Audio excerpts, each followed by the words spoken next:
Olá, meus amigos, olá, minhas amigas. Hoje, conforme prometido, vamos corrigir as questões do nosso primeiro simulado com questões da banca Instituto AOCP. E sem maiores delongas, vamos compartilhar aqui o nosso material. A primeira questãozinha que a gente tem aí, né, é para o Ministério Público, analista em contabilidade, e eu já quero te dizer que para a banca Instituto AOCP, pouco importa se é para contabilidade, se é para enfermagem, se é para técnico, não importa. As questões têm o mesmo padrão. Tudo bem, amigos? Tudo bem? Deixa eu pegar aqui um marca-texto para a gente começar a trabalhar. Então vamos lá. Com base na Constituição Federal de 1988, é correto afirmar que. Então, primeira coisa, você não pode esquecer, verifica o que a questão está te pedindo, se é a alternativa correta ou se é a alternativa incorreta, tá? Então, era correta. Afirmar que a defesa da paz, a igualdade entre os estados e a prevalência dos direitos humanos são.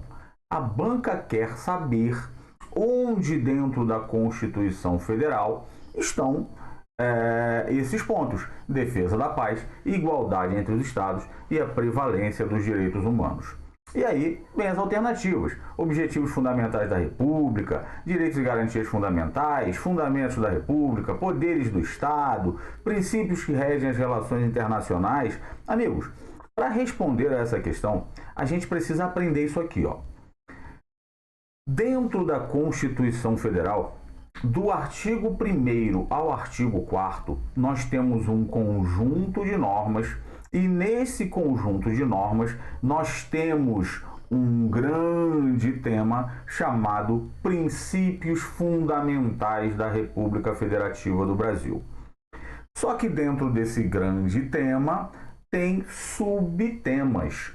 No artigo 1º, eu quero que você saiba que nós temos os fundamentos da República. No artigo 2º, o princípio da separação dos poderes. No artigo 3º, os objetivos fundamentais da República. E no artigo 4º, os princípios da República Federativa do Brasil nas relações internacionais. Tá? Primeira coisa, não esqueça. Tudo isso aqui junto formam um grande grupo chamado Princípios Fundamentais da República. Mas nós precisamos saber o que está no artigo 1º, o que está no artigo 2º, no 3º e no 4º. E aí, essa tabelinha aqui vai te ajudar. Quais são os fundamentos da República? Soberania, cidadania, dignidade da pessoa humana, valores sociais do trabalho da livre iniciativa e o pluralismo político. E aí a gente grava só se diva plu, não é verdade? Só se diva plu. No nosso curso, né, que a gente ainda vai idealizar, a gente vai explicar absolutamente tudo. O que é soberania, o que é cidadania, o que é dignidade da pessoa humana, quais são os seus vetores, o que pode cair em prova sobre isso numa pergunta mais aprofundada. Mas aqui não, para a gente fazer essa questãozinha não há a menor necessidade. E aí no artigo 3º, notem que eu já pulei o 2º, tem motivo. No artigo 3º nós temos vários verbos no infinitivo, ó: construir, garantir, erradicar, reduzir, promover. Construir uma sociedade livre, justa e solidária, garantir o desenvolvimento nacional, erradicar a pobreza e a marginalização e reduzir desigualdades sociais. Não é erradicar desigualdades sociais e regionais, tá, pessoal? É reduzir. Promover o bem de todos sem preconceitos de origem, raça, sexo, cor, idade e quaisquer outras formas de discriminação. Aqui, meus amigos, nós temos os nossos objetivos fundamentais. Em cima, como já disse, nós temos os fundamentos. E aqui, embaixo, no nosso artigo 4º, nós temos os princípios que regem as relações internacionais: independência nacional, prevalência dos direitos humanos, autodeterminação dos povos, não intervenção Igualdade entre os estados não é entre os estados membros, tá? Rio de Janeiro, São Paulo, não é isso não. É estado, país. O Brasil, ele é um país. Ele é um Estado, uma pessoa jurídica de direito público internacional. Os Estados Unidos, a mesma coisa. Portugal, a mesma coisa, tudo bem? A gente pode chamar o país de Estado. Solução pacífica dos conflitos, repúdio ao terrorismo e ao racismo, cooperação entre os povos para o progresso da humanidade e concessão de asilo político. É aquela pessoa que está lá no país dela e por acaso está sendo perseguida por um crime político ou de opinião, e ela vem para o Brasil concede asilo político para essa pessoa. Tá legal? E aí, meus amigos, dentro do artigo 4º, nós temos ainda um parágrafo único. Ele vai trazer o que eu chamo de objetivos da República Federativa do Brasil nas relações internacionais. Mas se vier na tua prova ali dizendo que buscar a integração econômica, política, social e cultural dos povos da América Latina, visando a formação de uma comunidade latino-americana de nações, está dentro dos princípios que regem as relações internacionais, tá certo também, tá? Porque o parágrafo único, ele concorda com o caput, com a cabeça, que é o próprio artigo 4º. Amigos, para essa nossa questão, não teve muita pegadinha não, mas tome muito cuidado, porque é comum a banca dizer, por exemplo, construir uma sociedade livre, justa e solidária é um fundamento da República. E isso, meus amigos, vai estar errado. Está dentro daquele grande grupo Princípios Fundamentais da República Federativa do Brasil, mas não é um fundamento, e sim um objetivo fundamental. Tá? E a mesma coisa, por exemplo, se aparece para você a soberania e perguntam se é um objetivo fundamental, isso estará errado. Por quê? Porque na verdade é um fundamento. Tá legal? Poxa, Moisés, você pulou o artigo 2º, então vamos a ele. O que o artigo 2º diz pra gente? São poderes da União independentes e harmônicos entre si, o legislativo, o executivo e o judiciário, né? Uma outra oportunidade, inclusive, se você quiser que eu explique isso aí, você comenta aí, eu posso fazer um vídeo só explicando isso. A gente consegue extrair muita coisa só desse artigo 2º aqui. Esse aqui é o sistema de freios e contrapesos. Não se pode dar todas as funções do Estado, todos os poderes, na mão de uma única pessoa, porque isso levaria à tirania. Então, Montesquieu idealizou, né, ou pelo menos foi ele quem difundiu, a ideia do sistema de freios e contrapesos, check and balances, né? E aí dividiu essas funções para 3 poderes. Cada um deles tem funções precípuas, mas exercem também as funções dos outros de maneira acidental, né? De maneira não específica. Não é para isso que aquele poder foi criado, mas ele também exerce esses poderes. E um controla o outro. O legislativo controla o judiciário controla o legislativo e o executivo, um controla o outro. Tudo bem, meus amigos? Aqui tem muita informação, muita coisa para a gente conversar, mas para acertar a nossa questão, que é a ideia hoje, não há nenhuma necessidade. Vamos voltar lá então às nossas alternativas? Olha só, agora a gente já consegue responder.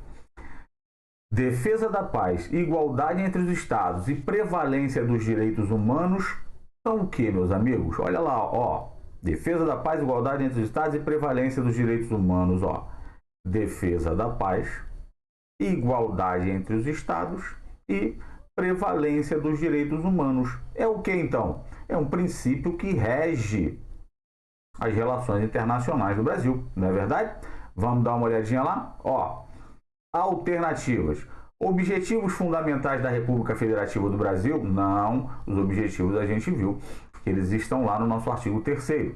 Direitos e garantias fundamentais? Também não, meus amigos. Os direitos e garantias fundamentais estão no artigo 5º, dividido em 79 incisos. Inclusive, um deles foi acrescentado agora em 2023, né? No ano passado, né? Em 2023. E tem vários incisos ainda ali, mais 4 parágrafos, né? Várias alíneas e mais 4 parágrafos, é muita coisa. É um fundamento da República? Também não, meus amigos. A gente viu que os fundamentos da República, né, estão lá no nosso artigo 1º, só se diva plu. Deixa eu voltar lá para você ver, ó, os fundamentos. Olha aqui, ó. Essa galerinha aqui, ó, né? São poderes do Estado Democrático de Direito? Não. Poderes do Estado Democrático de Direito são Legislativo, Executivo e Judiciário. E como a gente já viu, são os princípios que regem as relações internacionais da República. Então, gabarito aqui da nossa primeira questão, letra E. Perfeito, meus amigos? Tranquilo até aqui entre a gente? Deixa eu dar... deixa eu pegar aqui uma outra parte aqui do nosso material para a gente poder estar dando continuidade aí ao nosso estudo. Beleza? Tranquilo, meus amigos? Até aqui? Fácil? Sim ou não? Vamos seguir. Questão número 2. Instituto OCP, assessor jurídico legislativo, já te disse que pouco importa, né? Não faz a menor diferença para você se é para isso, para aquilo ou para aquilo outro. Sobre os direitos e deveres individuais e coletivos, assinale a alternativa correta. Alternativas. A. Nenhum brasileiro será extraditado, salvo o naturalizado, em caso de crime comum praticado antes da naturalização ou de comprovado envolvimento em tráfico ilícito de entorpecentes e drogas afins na forma da lei. Bem grande esse enunciado, não é verdade? B. É gratuito para os reconhecidamente pobres exclusivamente a certidão de nascimento. Letra C. É livre a manifestação do pensamento, sendo vedado o anonimato, sendo permitido o anonimato. E aí eu já acabei dando cola, né? Letra D. Considerando o direito de propriedade, no caso de iminente perigo público, a autoridade competente não poderá usar de propriedade particular. Letra E. Em situações específicas, poderá haver juízo ou tribunal de exceção. Amigos, vamos às explicações. Tudo isso que a gente conversou está no grande tema dos direitos e deveres individuais e coletivos, artigo 5º, e como eu já te disse, tem 79 incisos, várias alíneas e 4 parágrafos. Vamos aqui ao nosso primeiro inciso, né, que vai tratar daquilo que interessa para a gente na prova. Nenhum brasileiro será extraditado, salvo o naturalizado, em... meus amigos, me deem só um segundo aqui, porque a bateria aqui do PC está acabando. E se eu não conectar, a gente vai parar de trabalhar aí antes da hora, né? Antes da hora a gente vai parar de trabalhar. Então, retornando aqui, acho que para conseguir resolver. Se não conseguir, depois eu olho aqui mais uma vez. Vamos lá então. No nosso tema, né? Vamos lá. Então, nenhum brasileiro será extraditado, salvo o naturalizado, em casos de crime comum praticado antes da naturalização ou de comprovado envolvimento em tráfico ilícito de entorpecentes e drogas afins na forma da lei. Deixa eu explicar esse dispositivo aqui. Ele começa assim, ó. Nenhum brasileiro será extraditado. E aí você pensa, bom, essa é a regra. Nenhum brasileiro será extraditado. O que significa isso? Significa que o camarada praticou um crime qualquer no exterior e veio para o Brasil, né? Tá aqui no Brasil, ele é brasileiro. Aí o país lá do exterior olha para o Brasil e diz o seguinte: ô Brasil, tem um camarada aí que praticou um crime aqui e tá aí no Brasil. Manda ele para cá, extradita ele para mim. Aí o Brasil vai dizer assim: peraí, deixa eu dar uma olhada na nacionalidade dele. Aí o Brasil vai e olha: opa, esse camarada é brasileiro. Não vou extraditar. Essa é a primeira regra. E aí vem a exceção, salvo o naturalizado. Opa, então peraí.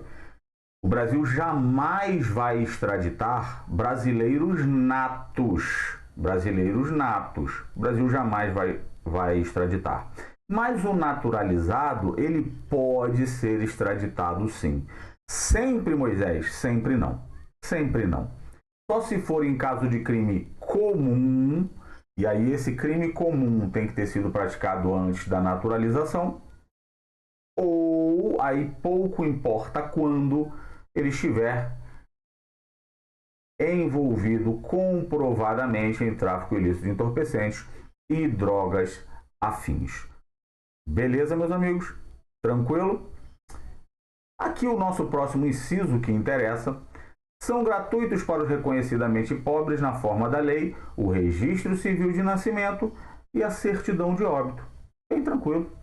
Próximo dispositivo: é livre a manifestação do pensamento, sendo vedado o anonimato. Então você pode falar o que você quiser, sem problema nenhum, mas você tem que botar a cara, né? É vedado o anonimato. E por que isso? Porque embora você tenha o direito de falar o que você quiser, caso você venha a ofender a honra, a imagem, alguma coisa nesse sentido de outra pessoa, surge para essa outra pessoa um direito de agravo, um direito de responder, um direito de ser indenizado.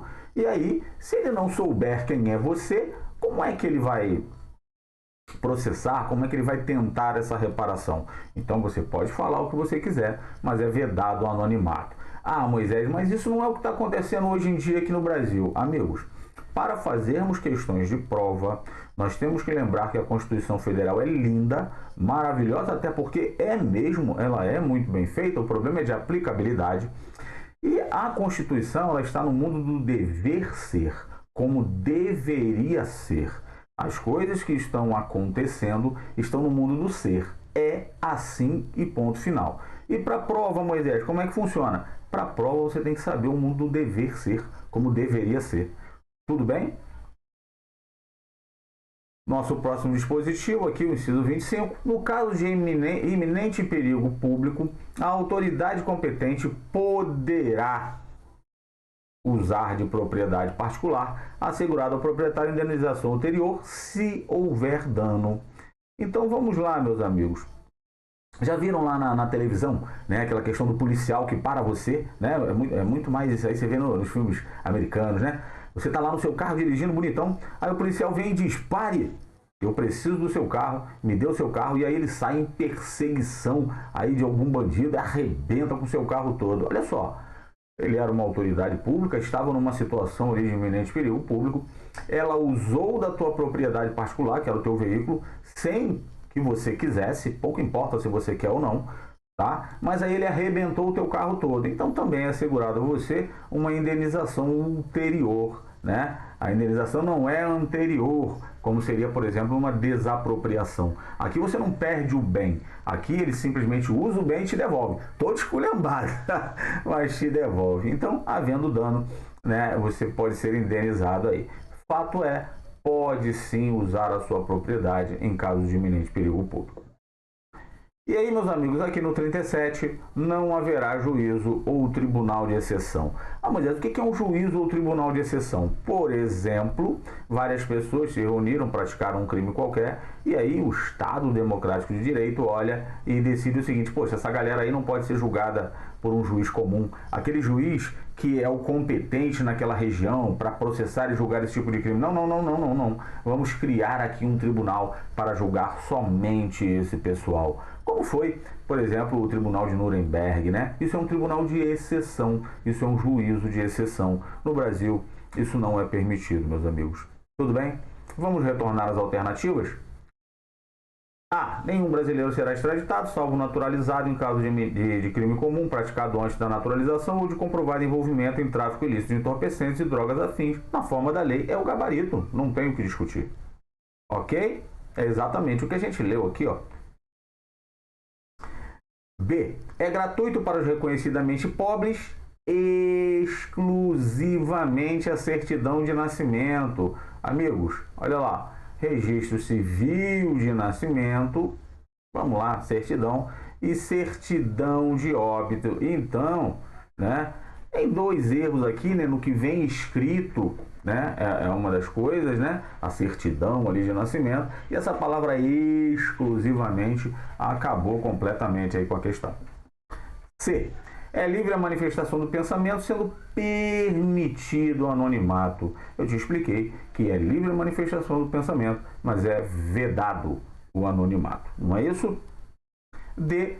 Considerando o direito de propriedade, no caso de eminente perigo público, a autoridade competente não poderá usar de propriedade particular. Poderá sim, meus amigos, a gente viu, né? E cabe, inclusive, indenização ulterior, se houver dano. Em situações específicas, poderá haver juízo ou tribunal de exceção. Não, não poderá, não.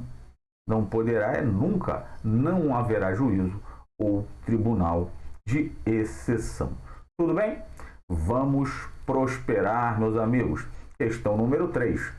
De acordo com a Constituição Federal, é direito dos trabalhadores urbanos e rurais. Aqui, amigos, a gente já começa a entrar ali nos direitos sociais, né? Ali o artigo 5º, a gente vai estar falando de direitos fundamentais de primeira geração.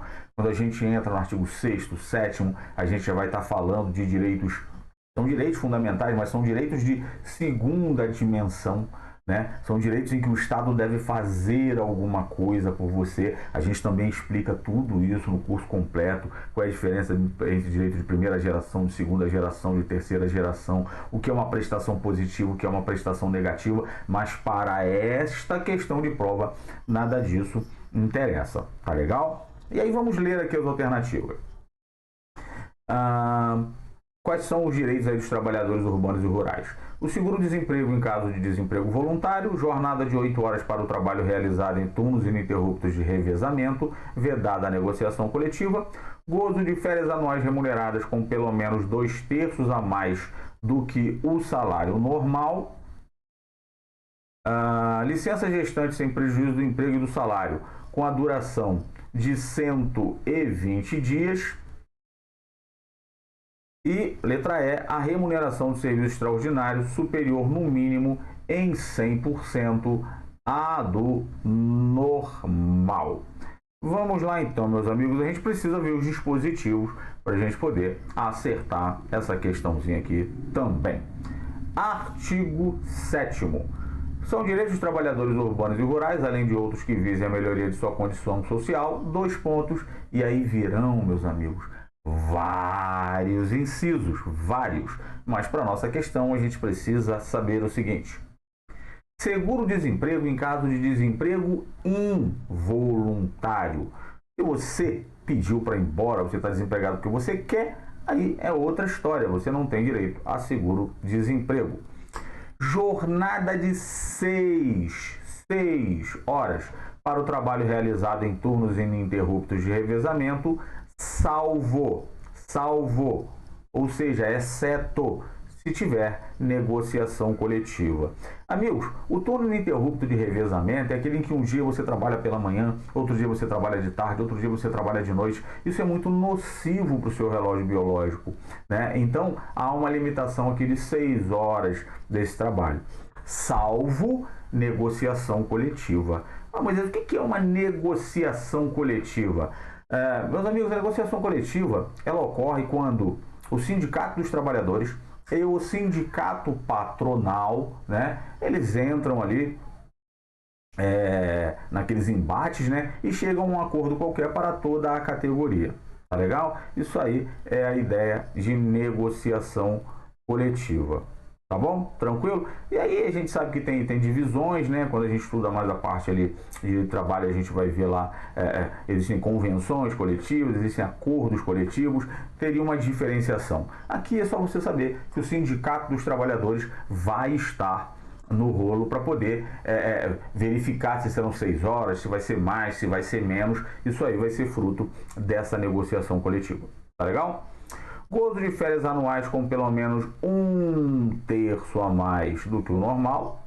Você tira férias ali, ganha aquele terço constitucional, né? A gente fala os 30% a mais, na verdade não é nem 30%, né? Dá 33,33333%.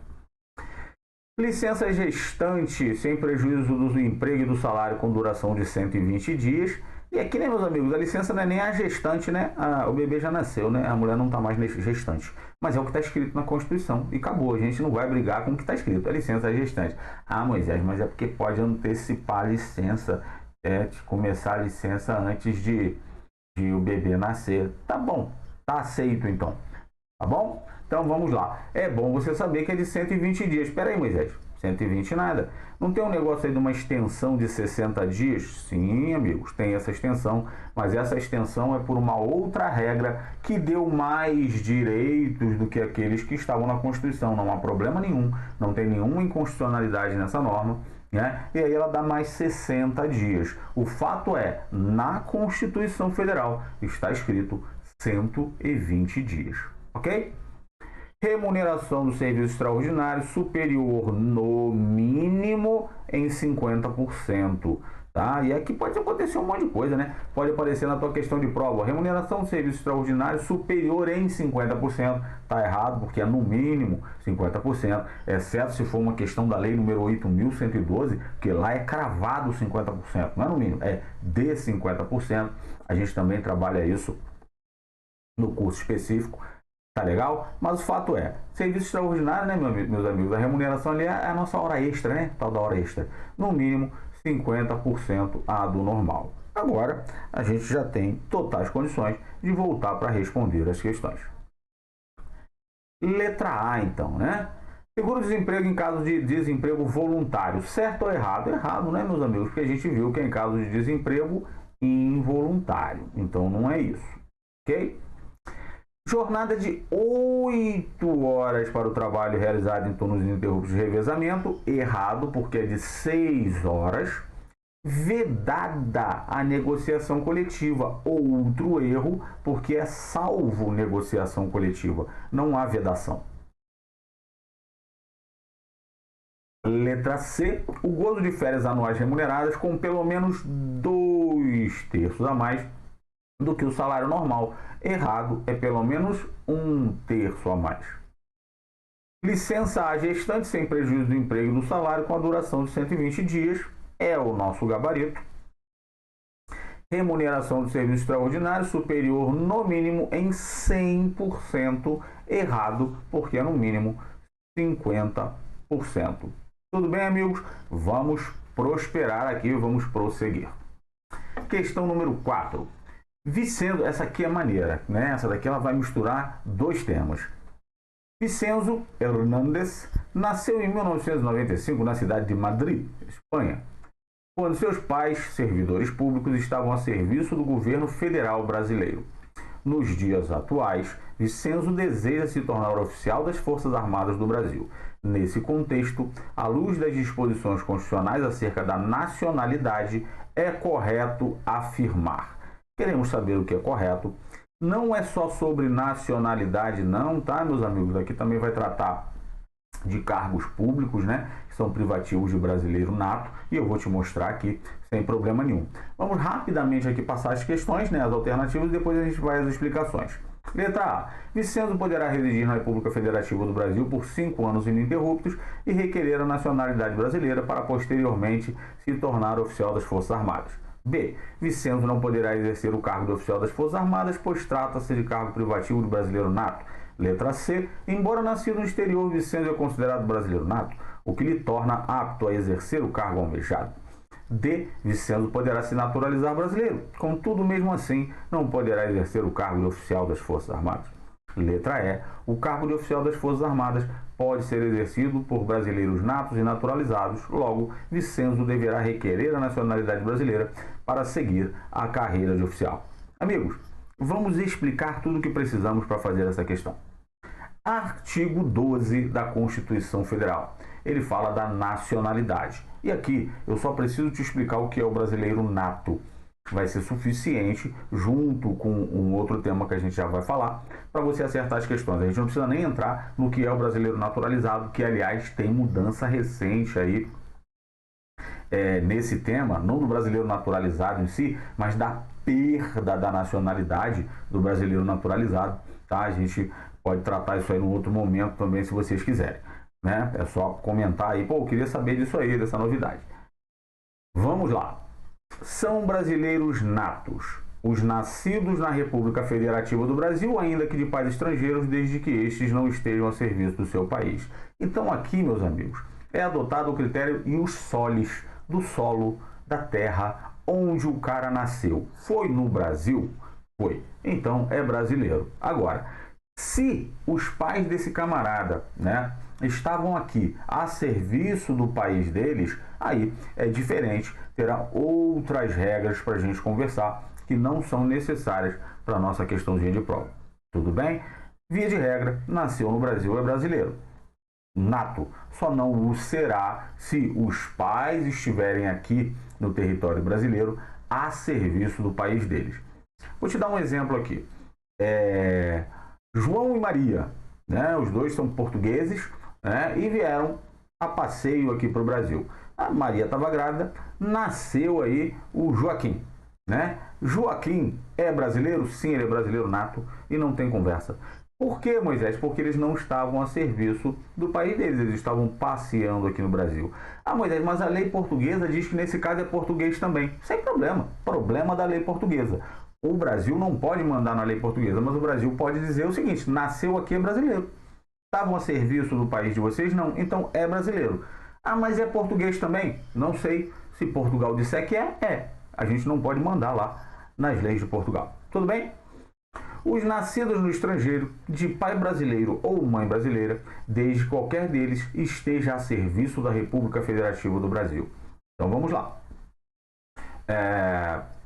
Um homem, né, servidor público, né, ele é mandado para o exterior a serviço. Né, ele está numa missão qualquer, a serviço.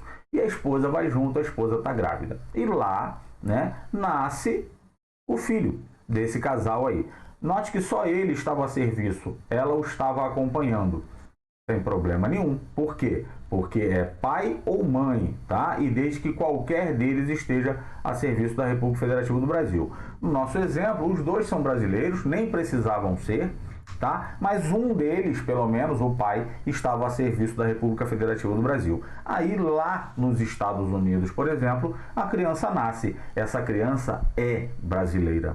Ela é brasileira nata, pelo critério ius sanguinis, pelo critério do sangue.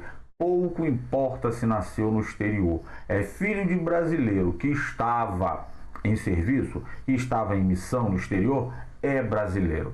Pô, mas os Estados Unidos dizem que nasceu lá é americano. Não me interessa o que os Estados Unidos dizem. O que me interessa é que é brasileiro. Pode até ser que seja americano também. Isso não me interessa. O fato é brasileiro e é brasileiro nato, mesmo tendo nascido fora do Brasil. Beleza? Ah, Moisés, então quer dizer que, vamos lá, uma jogadora de basquete, por exemplo, uma jogadora de futebol, está a serviço da Confederação Brasileira de Futebol, aí vai para o exterior e aí chega lá, o bebê nasce. O bebê é brasileiro? Não, porque ela não está a serviço da República Federativa do Brasil. Ela está a serviço da Confederação de Futebol. Isso não é o Brasil, a República Federativa do Brasil. Tudo bem? Os nascidos no estrangeiro, de pai brasileiro ou de mãe brasileira, desde que sejam registrados em repartição brasileira competente ou venham a residir na República Federativa do Brasil e optem em qualquer tempo, depois de atingida a maioridade, pela nacionalidade brasileira. Explico. Fulana e Beltrano, certo? São brasileiros, foram para o exterior a passeio, aí fulana estava grávida e lá nasceu o fulaninho, né? Nasceu o filho aí desse casal. Ah, Moisés, é brasileiro nato? Não. Por quê? Porque não estavam a serviço da República Federativa do Brasil. Tá, mas tem jeito? Tem. Pode ir lá no consulado, na repartição brasileira competente e registrar a criança como brasileira. Ela passa a ser brasileira nata. Ah, Moisés, e tem outro jeito? Tem sim. Olha aqui no finalzinho. Se depois de atingida a maioridade, esse filho queira ser brasileiro, vai lá e opta pela nacionalidade brasileira. Tudo bem, meus amigos? Tranquilo? E o que mais a gente precisa saber? Eu não vou entrar aqui nos brasileiros naturalizados não, mas eu preciso que vocês saibam o seguinte. O acesso aos cargos públicos, ele é tanto para o brasileiro quanto para o estrangeiro, tá? tem algumas situações em que o estrangeiro pode sim exercer cargos públicos aqui no Brasil. Mas vamos para a regra geral, que seriam os brasileiros. E aí não há distinção entre brasileiro nato e brasileiro naturalizado via de regra. Mas a própria Constituição pode trazer exceções e fazer distinções. E essa daqui é uma distinção feita pela Constituição Federal, dizendo que existem alguns cargos que são privativos de brasileiro nato, ou seja, alguns cargos que só podem ser exercidos por alguém que esteja nessas condições aqui. Se for naturalizado, não pode. E quais são os cargos, Moisés? Presidente e vice-presidente da República. Presidente da Câmara dos Deputados, presidente do Senado Federal, ministro do Supremo Tribunal Federal, agente da carreira diplomática, oficial das Forças Armadas e ministro de Estado da Defesa. Muito cuidado, tá? Você não está vendo aqui governador, vice-governador, você não está vendo nada disso. Então pode sim ser brasileiro naturalizado. Que não pode, para presidente e vice-presidente da República, presidente da Câmara dos Deputados. Para ser deputado pode, Moisés? Pode, mas ele não vai poder ser presidente da Câmara dos Deputados. Presidente do Senado, mesma coisa. Ministro do Supremo, do STF, do STJ, não está aqui não, ok? É do Supremo, a STJ é o Superior Tribunal de Justiça. Da carreira diplomática, né? A galera não é o pessoal que faz diplomacia só, é quem é da carreira mesmo, presta concurso. Oficial das Forças Armadas. É o que nos interessa para acertar nossa questãozinha. E ministro de Estado da Defesa.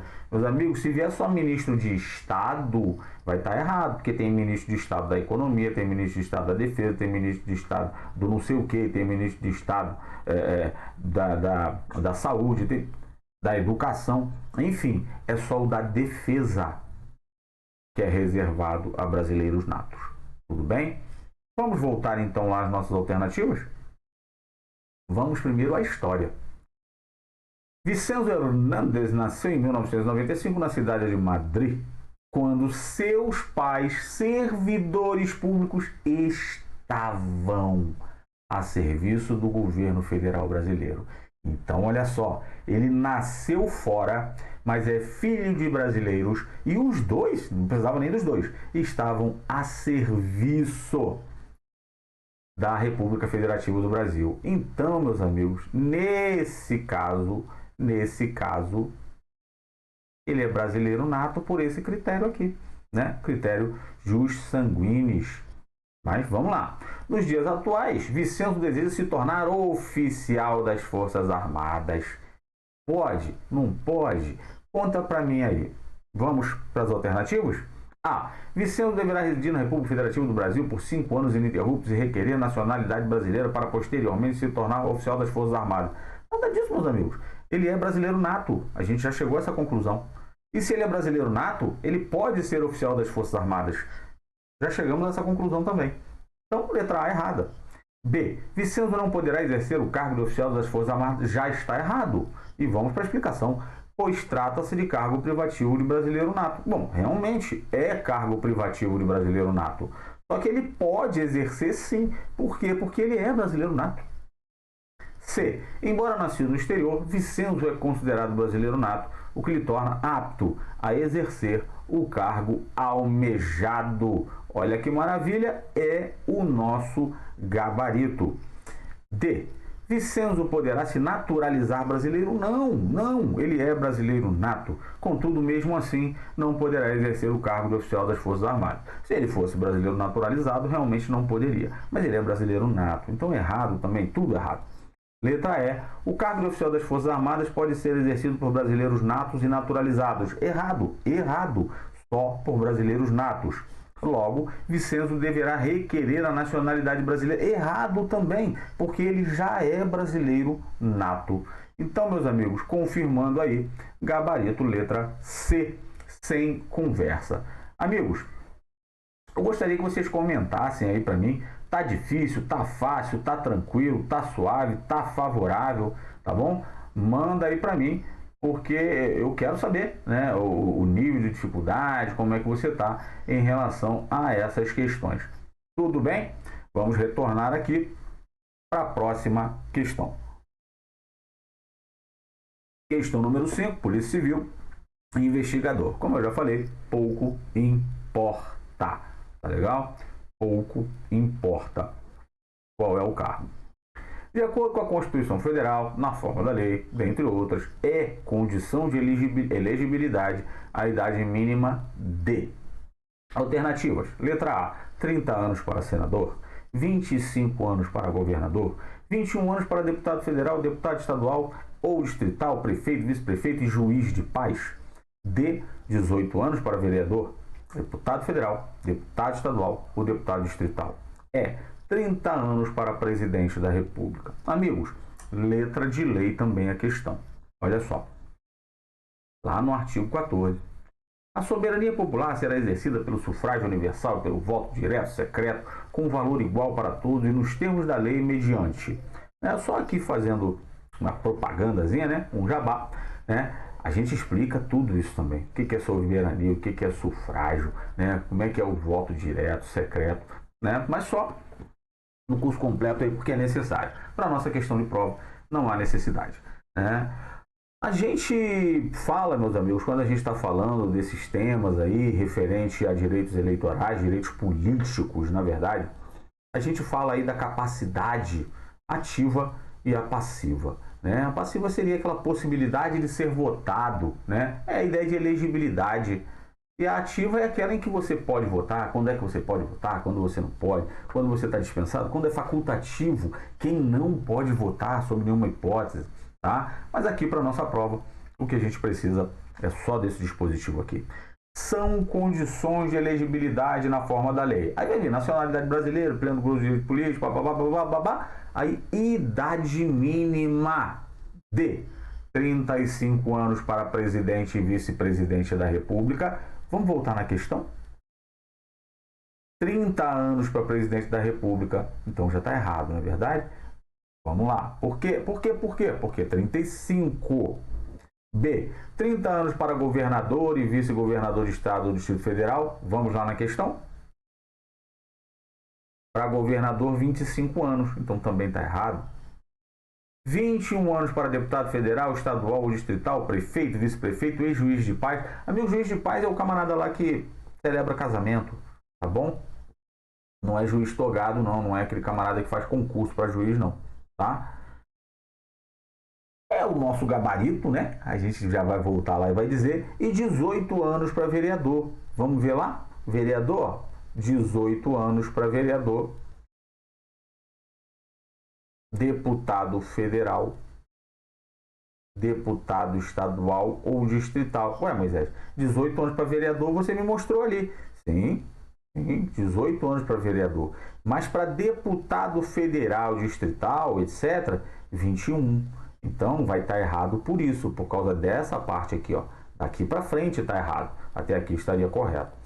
Então, meus amigos, qual é o gabarito? O gabarito é a letra C. São 21 anos para deputado federal, deputado estadual ou distrital, né? Aqui do Distrito Federal, que é de onde eu estou falando, prefeito, vice-prefeito e juiz de paz. É exatamente o que está aqui neste nosso dispositivo. Tudo bem, meus amigos? Então, o gabarito da questão 5, letra C. Vamos prosperar. Agora a gente vai começar a entrar em questõezinhas de direito administrativo. Meus amigos, o direito administrativo ele nasce na Constituição Federal, tá legal? E aí depois tem muita doutrina, né? O direito administrativo ele é não codificado, então é muita doutrina. E ele tem muitas leis esparsas também que a gente precisa estudar. Não para fazer as questões que a gente vai trabalhar aqui, mas se for realmente um estudo para que você conheça o direito administrativo de uma maneira que você possa realmente brigar por vagas em concurso público, tem muita coisa para estudar. Mas vamos lá. Questão número 6. Os 5 princípios constitucionais da administração pública são... A primeira coisa que eu vou te dizer aqui, tá? Só fazendo um parêntese, quando ele diz os 5... ele está dizendo que não existem outros princípios constitucionais, e isso está errado. Tudo bem? Porque a gente fala em princípios explícitos, que é um rol desses aqui, vai ser a letra A, B, C, D ou E, a gente já vai ver, porque eles estão elencados no artigo 37 da Constituição, mas lendo a Constituição, a gente extrai vários outros princípios implícitos, são muitos outros, e todos eles são princípios constitucionais. Então é errado dizer os 5 princípios constitucionais da administração pública, mas seria certo dizer os 5 princípios expressos constitucionais da administração pública, estaria correto. Mas a gente não briga com a banca. A gente lê, a gente entende que houve ali uma certa tecnia e mais. Quando a gente vai para as alternativas, quem estudou, né, sabe que são 5 mesmo os expressos. E em todas as alternativas aqui são 5. Então a gente não briga com a banca. A gente só aceita e vai. E aí, meus amigos, para acertar essa questãozinha aqui, é um rol, né, em cada uma dessas letras. Eu já vou partir para a explicação. Artigo 37 da Constituição Federal. A administração pública direta e indireta, né, tema que cai muito também, o que é direto, o que é indireta, quais são as nuances, quem faz parte de cada um desses, quais são as características, né? De qualquer dos poderes da União, dos Estados, do Distrito Federal e dos municípios, obedecerá aos princípios aí aqui os princípios expressos da administração pública, ou princípios básicos, ou princípios explícitos. Quais são eles? Legalidade, impessoalidade, moralidade, publicidade e eficiência. E também é o seguinte, aí vai começar a falar várias outras coisas, mas para a nossa questão não importa. E aí, meus amigos, eu explico para você também, quando isso é necessário, o que é cada um desses princípios aí. Legalidade, impessoalidade, moralidade, publicidade e eficiência. Todas as nuances de cada um deles. Mas para a nossa provinha, basta aquele processinho em que a gente memoriza as iniciais L, I, M, P, E. Limpe. E aí a gente acerta a questão de prova. Vamos voltar lá? Letra A. Legalidade, impessoalidade, moralidade, formalidade e eficácia. Formalidade está errado. Cuidado com o E do limpe, porque eficácia começa com E, mas eficácia não é a mesma coisa que eficiência. Não cabe aqui discutir, né? Porque a gente vai perder muito tempo, mas não é a mesma coisa. Tá legal? Letra B. Legalidade, impessoalidade, formalidade de novo e eficácia de novo, né? Então, 2 itens aqui errados. Letra C, legalidade, impessoalidade, moralidade, eficiência e eficácia. Errado aqui de novo. Legalidade, impessoalidade, moralidade, publicidade e eficiência. Amigos, ele não teve nem o cuidado de mudar a ordem, né? É o limp mesmo, ó. L, I, M, P, E. Ok? É o nosso limp, é o gabarito, com certeza. Vamos ver o que temos na letra E.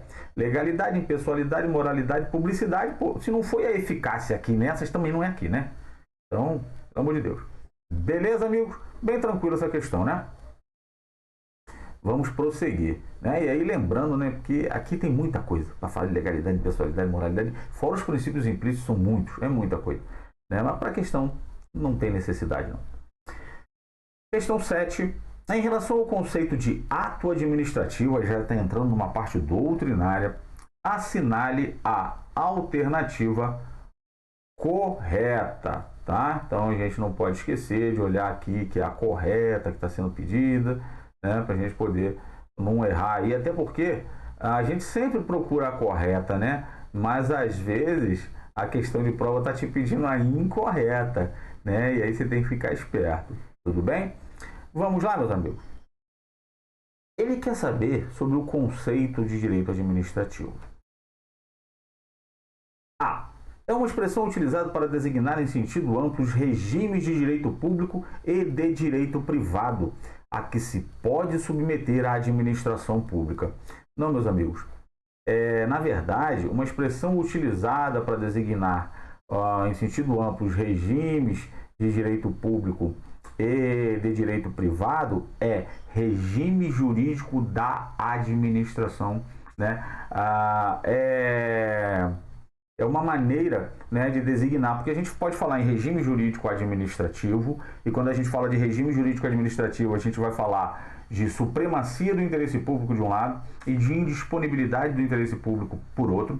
Quando a gente fala em regime jurídico da administração, a gente está falando na possibilidade de trabalhar com regras de direito público e com regras de direito privado, né? Então, a expressão direito, ato administrativo, na verdade, ela não tem absolutamente nada a ver com essa alternativa aqui. Essa expressão ato administrativo não designa os regimes de direito público e de direito privado. O que designa, o que estaria certo se viesse aqui é regime jurídico da administração. Essa seria a expressão mesmo. Tudo bem? Então tá errado.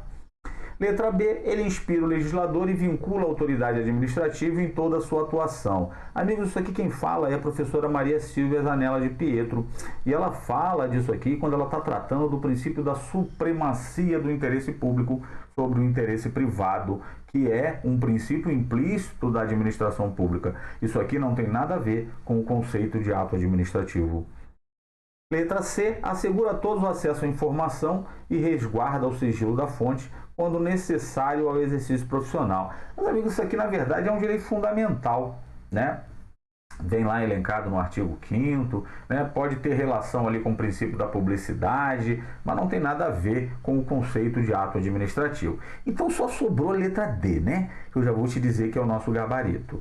É a declaração do Estado ou de quem o represente que produz efeitos jurídicos imediatos com observância da lei, sob regime jurídico de direito público e sujeita ao controle do poder público. Poxa, mas você não falou lá em cima que tinha um negócio aí de regime jurídico da administração? Isso. E o regime jurídico da administração, ele traz regras de direito público e regras de direito privado. Mas quando a gente fala de ato administrativo, em sentido estrito, a gente vai estar falando de regras de direito público. Tá legal? Isso aqui é uma questão conceitual e cada doutrinador tem um conceito, sabia? Olha só, eu trouxe 4 aqui para você. Eli Lopes Meireles, Celso Antônio Bandeira de Melo, Maria Silvia Zanella de Pietro e José dos Santos Carvalho Filho. Tá bom? E a gente não precisa tratar de cada um deles, é só a gente saber que esse conceitozinho que está aqui, a declaração do Estado, quem o represente, produz efeitos jurídicos imediatos com observância da lei,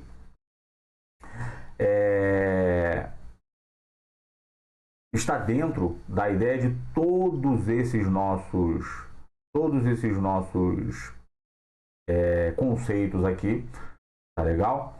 E a única diferença que a gente vê nesse conceito que a gente trouxe aqui, que veio na alternativa, é que fala de controle pelo poder público, mas só para você saber aqui, passando rapidinho, ó. Ato administrativo é manifestação unilateral. Falou em ato administrativo, não é um contrato. Não é eu quero, você quer, a gente vai lá e contrata. É uma manifestação unilateral. Às vezes é algo que você quer, mas você não precisa contratar com a administração. Por exemplo, você quer uma carteira de motorista. Só que a administração pública, dentro das condições, obviamente, ela vai expedir essa carteira de motorista para você através de um ato administrativo unilateral. Ele vai te conceder uma licença. E aí, ó, é dentro da administração pública, nessa qualidade. Tem finalidade imediata ali, tratar de direitos e etc. Tanto aos administrados quanto à própria administração pública, né? Aí vem Celso Antônio Bandeira de Melo, fala basicamente a mesma coisa, né? Ele traz ali providências complementares da lei, né? Aí vem a professora Maria Silvia, fala ali em declaração do Estado ou de quem o represente. Aí ela não fala que é unilateral, mas se o Estado é um só, né? Então é unilateral, vem de um lado só. Tudo bem? A exteriorização de vontade dos agentes da administração pública ou de seus delegatários.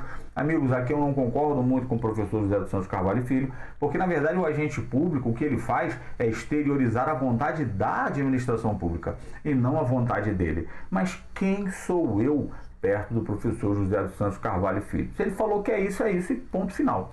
tá? Por que eu trouxe todos esses conceitos? Porque pode aparecer qualquer um deles na sua prova, tá bom? Mas a sua banca, ela gosta muito desses caras aqui, ó. Eli Lopes Meireles e dessa senhora aqui, Maria Silvia Zanella de Pietro. Tudo bem? Mas eu vou comprar esses livros. Não faça isso, tá bom? Não faça isso. Questão número 8. Câmara de Teresina, assessor jurídico. Assinale a alternativa que apresenta os 5 requisitos dos atos administrativos. Amigos, requisitos dos atos administrativos, elementos dos atos administrativos, elementos de validade dos atos administrativos, tudo a mesma coisa, tá? São expressões sinônimas. E aí o que vem? Vem 5 alternativas e elas elencam quais seriam esses requisitos. Meus amigos, isso é uma questão doutrinária. A doutrina diz que os elementos do ato administrativo são competência, finalidade, forma, motivo e objeto. Tá? Bom, mas de onde é que tiram isso? Eu só vou te mostrar. Tá? Eu só vou te mostrar de onde é que saiu isso. Tudo bem? Você não precisa conhecer a lei de ação popular. Não há necessidade. É só para eu te dizer o seguinte. Ó, essa lei vem dizer assim, ó, são nulos os atos lesivos ao patrimônio público nos casos de incompetência. Opa, então eu achei que um elemento que é importante, a competência. Vício de forma. Opa, outro elemento interessante, forma. Ilegalidade do objeto. Opa, então também temos preocupação com o objeto. Inexistência dos motivos. Então temos preocupação com os motivos. Por que esse ato foi editado? E o desvio de finalidade. Olha que interessante a gente encontrando aí a nossa competência, forma, né? Finalidade, só inverter aqui, motivo e objeto. Então a gente tem que procurar, meus amigos, competência, finalidade, forma, motivo e objeto. Moisés, como é que eu gravo isso? Com, fi, for, mo, ob.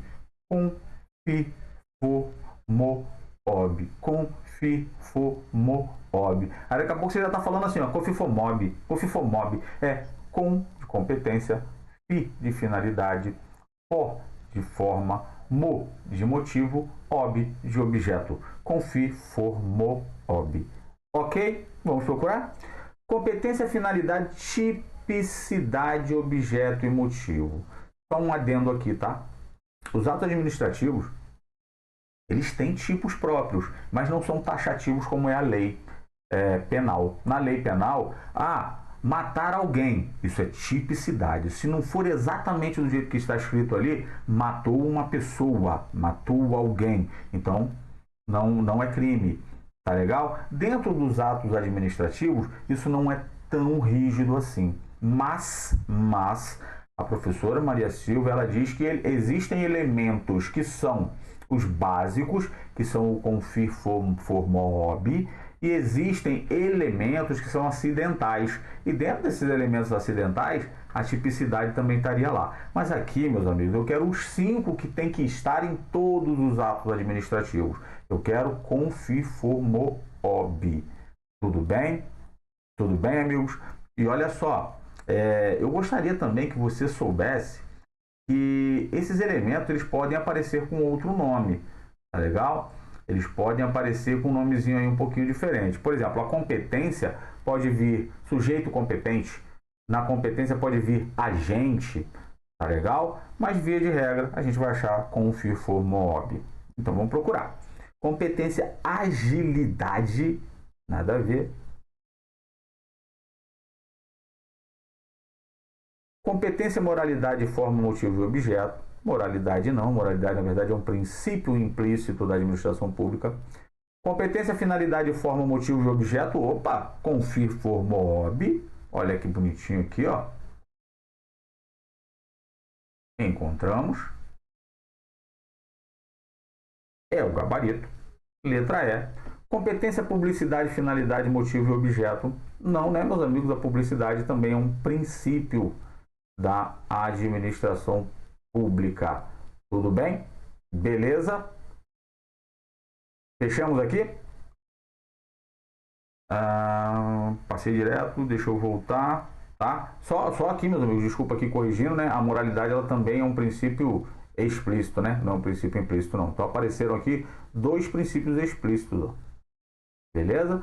Então, falou em requisitos do ato administrativo, elementos do ato administrativo, elementos de validade, requisitos de validade, você vai procurar com FIFOR MOOB. Beleza? Vamos prosperar. O escalonamento, enrolou a língua aqui, né? Ah, que coisa, a gente de aparelho, né? É uma beleza. O escalonamento da relação jurídica estabelecida entre os agentes da administração tem por objetivo a organização da função administrativa, bem como possibilita o controle dos atos praticados pela administração pública e seus agentes. Nesse aspecto, a relação de superioridade e subordinação entre os diversos órgãos de um mesmo ente da administração pública pode ser modificada temporariamente e em caráter excepcional, em virtude de motivos relevantes devidamente justificados, com o deslocamento da competência atribuída a órgão hierarquicamente inferior a órgão hierarquicamente superior. No que se refere a tal modificação de competência, é correto afirmar que houve é complicado, né? Porque ele não trouxe nenhuma situação hipotética, né? Ele não trouxe uma situação concreta, ele trouxe uma situação hipotética, né? Se ele parasse aqui, estaria lindo o enunciado, é correto afirmar que, né? Poderia parar aqui, mas se houve, é estranho, mas tudo bem, vamos lá. Meus amigos, quando você olha aqui, atribuída a órgão hierarquicamente inferior, automaticamente você parte aqui para subordinação, né? Está errado. Amigos, a competência, ela é estabelecida por lei, ela é irrenunciável, tá? O administrador não pode abrir mão de sua competência, que é o primeiro elemento dos atos administrativos, mas existem hipóteses em que pode haver um deslocamento excepcional de parte dessa competência. Esse deslocamento pode ser alguém que é hierarquicamente superior, pega competência de alguém que é subordinado dele, temporariamente e parcialmente, ou alguém que é superior também, delega para alguém que é subordinado dele ou para um próprio par, alguém que é igual a ele, parte de sua competência. Isso a gente chama de delegação e avocação. No nosso caso aqui, a gente está falando da autoridade superior que pegou parte da competência da autoridade inferior. Então, tomou para si, avocou para si a competência. Mas vamos dar uma olhadinha de onde é que eu tirei isso? Olha só. Lei 9784, né, que é a Lei do Processo Administrativo Federal, diz assim, ó, um órgão administrativo e seu titular poderão, se não houver impedimento legal, delegar parte de sua competência a outros órgãos ou titulares, ainda que não lhe sejam hierarquicamente subordinados. Então pode ser um par, né? Pode ser alguém que é igualzinho a ele. Quando for conveniente, em razão de circunstâncias de índole técnica, social, econômica, jurídica ou territorial.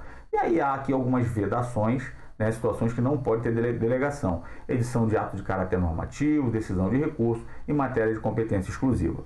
E aí, aqui a gente estava falando de delegação, agora a gente vai falar de avocação. Será permitido em caráter excepcional, por motivos relevantes, devidamente justificados, a avocação temporária de competência atribuída a órgão hierarquicamente inferior. Vamos voltar à questão e vamos ver se não é isso que está aqui, ó.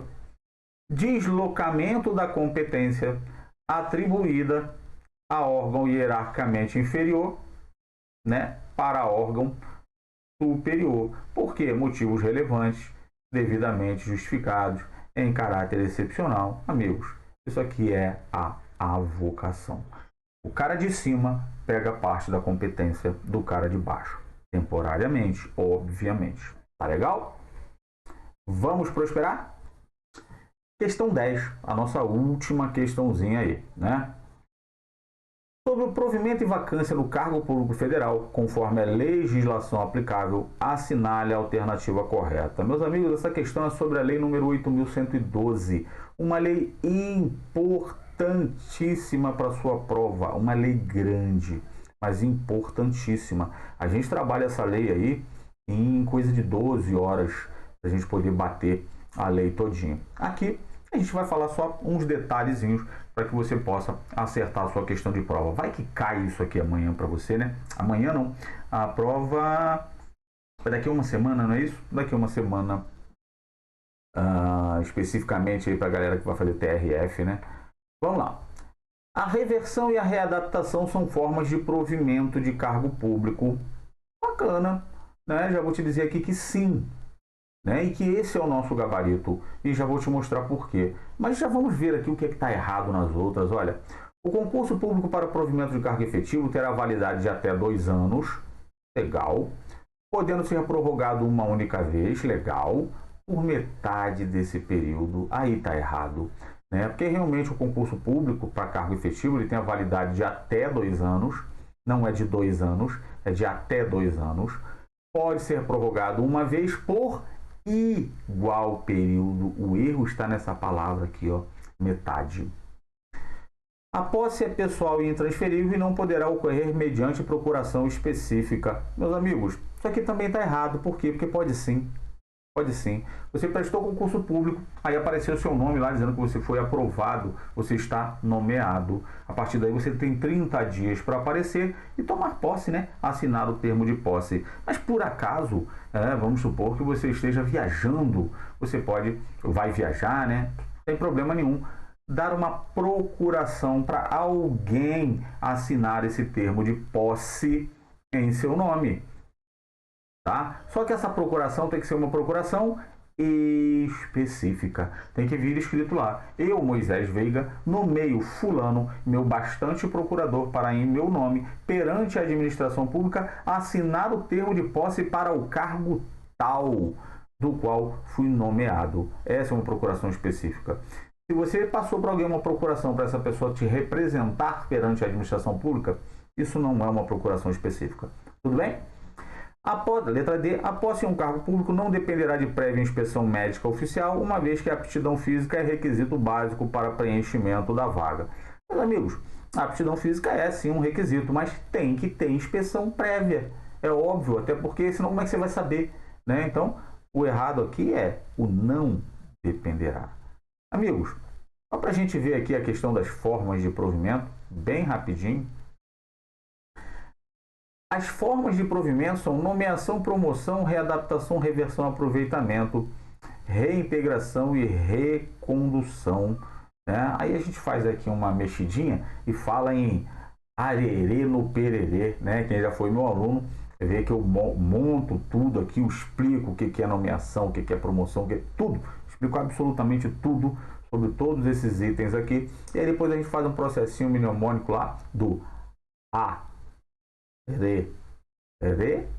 No, re. E aí, só para a gente dividir, a nomeação, tudo isso aqui é forma de provimento, tá, meus amigos? Como é que você entra no cargo?